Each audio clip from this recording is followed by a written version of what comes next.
Hi, I'm William Stewart, co-founder of Teleios. Welcome back to our verse-by-verse study on the book of Mark. We're in chapter 14, the very grievous process of Christ coming to the cross.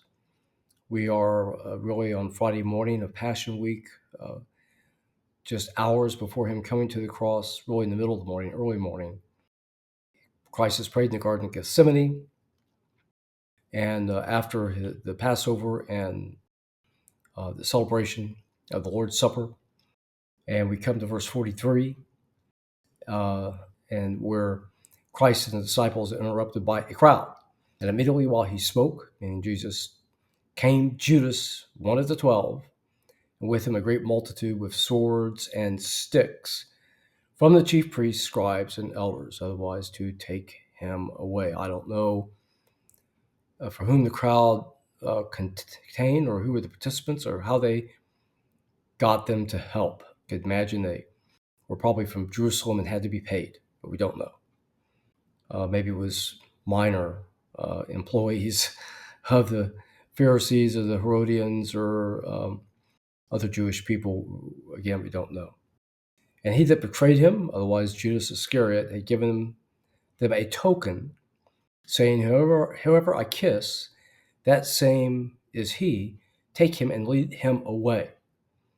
So this was prearranged that Judas would kiss the Messiah, and they would take him away. Now we see that the people in the crowd were from the leaders who could identify Jesus, but probably the multitude here could not. And straight away he went and kissed Christ, calling him Master, Master. So how, ironic's not strong enough, sinister, nasty, mean. So he kissed like he would a friend and calling him Master.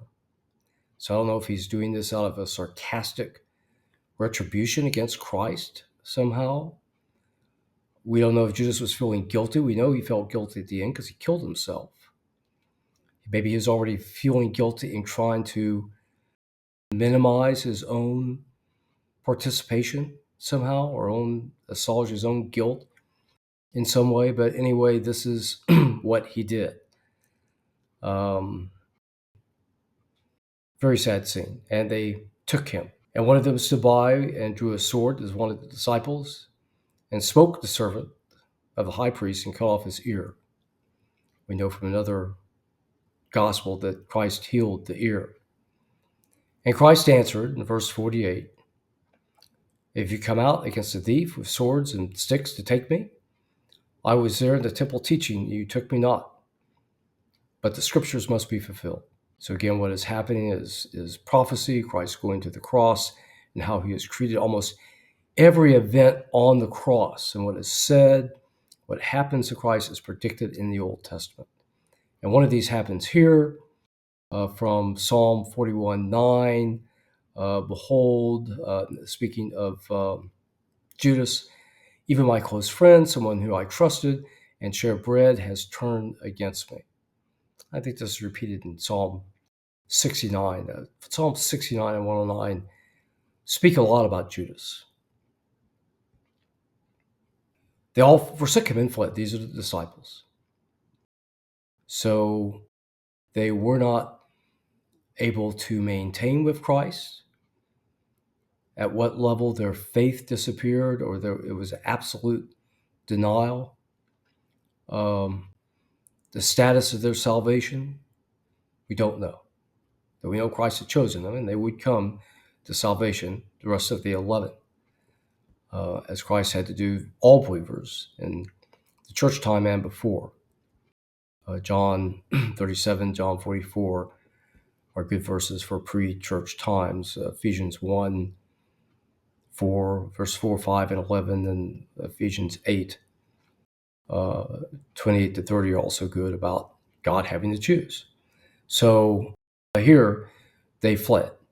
And this is, of course, not a surprise. Overwhelming events. They don't have the regeneration. They don't have the Spirit. God was very merciful with them. Read John 20 and 21. And, of course, at the end of all the Gospels. Verse 51, and there followed a certain young man, having a linen cloth about his naked body, and the young men laid hold on him, and he left the cloth and ran away naked. Now, this is unique material in Mark. What does it mean? Well, I don't know exactly. Some have speculated that it's the author himself. Mark was not a disciple, but he learned under Peter, and eventually, but perhaps he was associated some way with them already, and was nearby, and was perhaps recognized and left his clothes to flee. We don't have any evidence that this is true. It could be symbolizing other believers beyond the apostles that were nearby, and showed the intensity of their fear and the seriousness and the tension of the situation. I think either are plausible. I mean, in terms of it being Mark, John also puts himself in his own gospel in an unnamed way. So several thoughts there again. You'll need to decide for yourself. There may have been some cultural nuance at this time that would have helped people discern this that might be lost to us. Okay, so what do we learn today? From the prayers in the Garden of Gethsemane by Christ came the crowd led by Judas. Judas identifies Christ. Christ is taken away.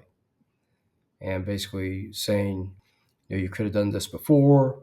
Why now? Probably the answer to this, and Christ knew, it was before the crowds, the fear. They had to, the priests and the scribes had to do this surreptitiously to take Christ and not be transparent, because they wanted to do their will and they didn't want other people to know about it.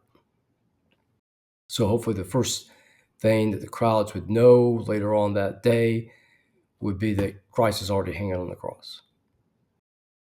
The young man might represent fleeing naked, might represent the author, or might represent in general the disciples surrounding Christ at a little bit more distance than the 12 disciples, showing their fear and the tension of the situation.